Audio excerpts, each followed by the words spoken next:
Hi there, I'm Nale, and this is my Ascension 10 Ironclad world record. I start off the run with Precarious Shears. It's one of my favorite starts. It makes it a lot easier to draw the key deck components on turn 1, and at the same turn as each other, which is going to be important throughout the run. It is going to make Act 1 a lot harder, not only because of upfront damage, but I have less defense. And at Ascension 10, with less rest sites and events and harder enemies, that is a real threat. You die in Act 1 a lot resetting for this. Fortunately, floor 1, we get Whirlwind. This is our main way of dealing damage this run. I skip the first shot because I have another one coming up. And I transform a Defend into Mangle, which, believe it or not, is going to be useful. Because I skipped buying a remove at the last shop, I could afford the Bloodletting. Whirlwind scales energy times damage, so it's multiplicative damage scaling for my Whirlwind to have Bloodletting. This fight is usually really slow, but Whirlwind is going to make short work of it. I only really want one Bloodletting. It's harder to line up, and it's just adding Clog to the deck. Upgraded Whirlwind is going to be really important into this fight especially. The Frog Parasite is usually just a reset, and it's why we dodge Elite in Overgrowth. This fight will fill your deck with infections, and then after you kill it, which I'm about to do, you have to deal with 4 of the Wrigglers. And unless you have an upgraded Whirlwind and you draw it immediately, it takes forever, but yeah, I have exactly that, so it's just over, huh? I get a Vajra, that's really strong. Also note in that fight that Mangle saved me 20 health by landing that on the multi-hit while still making progress in the fight. So that's just a really great thing for Ascension 10 speedruns because I get to deal damage while blocking for a lot, and now that I have Slither on it, it's going to be a lot easier to play. For example, right there we did a ton of damage, saved 10 health, and now the fight is over. I probably should have used Explosive Potion there. Oh well. I get Akabeko. This is one of the best relics we can possibly get. That 8 damage applies across every hit of Whirlwind, so if I'm hitting Whirlwind 6 times with Bloodletting, and I have Vajra, then that Whirlwind Plus is dealing 17 times 6, which is making short work of all of these hallway fights here. A little bit of potion mismanagement, it's okay. And now we're going into the Kitten. Turn 1, I'm not playing any attacks because I want to preserve my Akabeko for a Whirlwind. And then turn 2, I'm popping Cure-All, Bloodletting, Whirlwind. I should have actually used Bloodletting before Cure-All so I could shuffle it back in and hopefully redraw it again. Fortunately, I get a decent enough draw order, and we're going to be out of this fight really fast. This pace is pretty incredible for Ascension 10, so I'm very excited. Get a good potion, and no good rares, unfortunately. We're mainly looking for Offering. It gives you a lot of draw and energy, so it's just the perfect thing to pair with Whirlwind and Bloodletting. Alchemical Coffer is pretty strong, actually.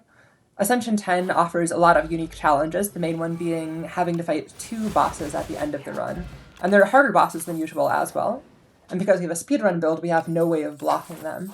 So surviving that is actually really difficult, and the best way to cheese past it is having some good potions to throw at them. The Gigantification Potion in particular is going to absolutely one-shot anything if I can get a good enough build going. We're just speeding through Act 2 here, and then this fight went pretty poorly, unfortunately. I'm preserving my Akabeko again, and here I should have used my Explosive Potion. I was weakened, so it actually didn't kill there. I thought it was going to. And then here, we're gonna take some big nasty damage. Fortunately, I have Mangle to save my ass again, although if I used my Explosive Potion, it would have just killed. I tossed out my skill potion there so that if I pick up a potion after this fight, I wouldn't have to discard it and lose time to that. And here's where the run gets really crazy. I get Bag of Marbles and Corrupted Whirlwind. This means that I'm dealing, I believe, 31 damage per hit of Whirlwind. This is one of the best builds I've ever had. Definitely the best I've had on Ascension 10. Unfortunately, I don't have Offering or Battle Trance to get the draw consistency that I really need. I also can't buy Cannon there, which is unfortunate. That'd be another 3 damage per hit of Whirlwind before Vulnerable.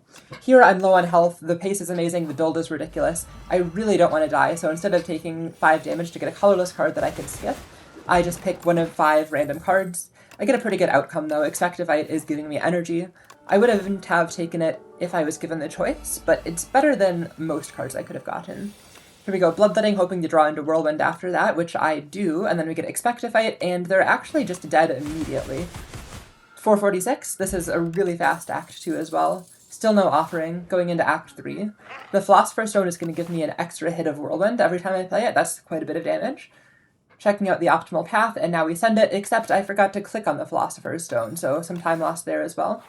My nerves are getting to me a little. This pace is kind of disgusting for Ascension 10, and the build, I know it can make it cross the finish line. So here we go, I'm moving another strike. Now we're guaranteed to draw Whirlwind by turn 2.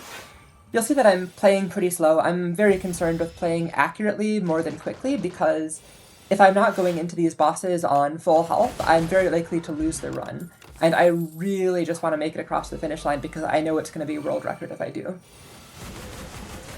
Get a big Whirlwind and to mangle off, so they're going in again. And making it out on turn 2. Go into this event, I'm just losing my worst potion. I know that a common card is not going to help me, so I just don't even look at it. Keeping my health topped up, and then we got a couple more skips here.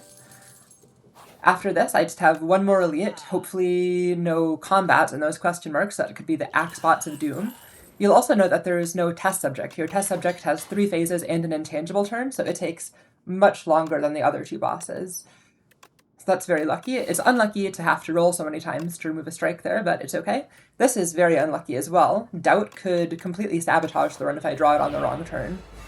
Transforms are generically better than card rewards, so I picked that, but I actually should have done the other one because strikes are giving me energy with Expect to Fight. Luckily, I transformed into attacks, so it didn't matter. And then Dominate is going to be really nice for more strength and applying Vulnerable without expending Akabeko. I do have that bag of marbles, but Test Subject, that's not going to work against. I think about Giga Potion here, and I decided to save that for Test Subject because that's going to be the much harder fight of the 2. Queen is not going to die here, and I'm going to take a bunch of damage next turn because I do not have the ability to kill through weak. The next fight, hopefully I can just one-shot with Giga Potion, though. Here we go, down to 41. A little bit dicey, but Mangle coming through again, and it's dead. And as we go into this final fight, I thought I'd let you know that I am going to be streaming on Twitch, so if you'd like to see that, go ahead and give me a follow. I also have 2 more speedrun world records to upload, Ascension 10 Necrobinder and Silent. Both of those are time cuts by around 2 minutes, much the same as this one, so I am really excited about all of that. I'm really excited to start streaming, and I hope you'll stick around for that. Thank you for watching. Have a good day. Peace.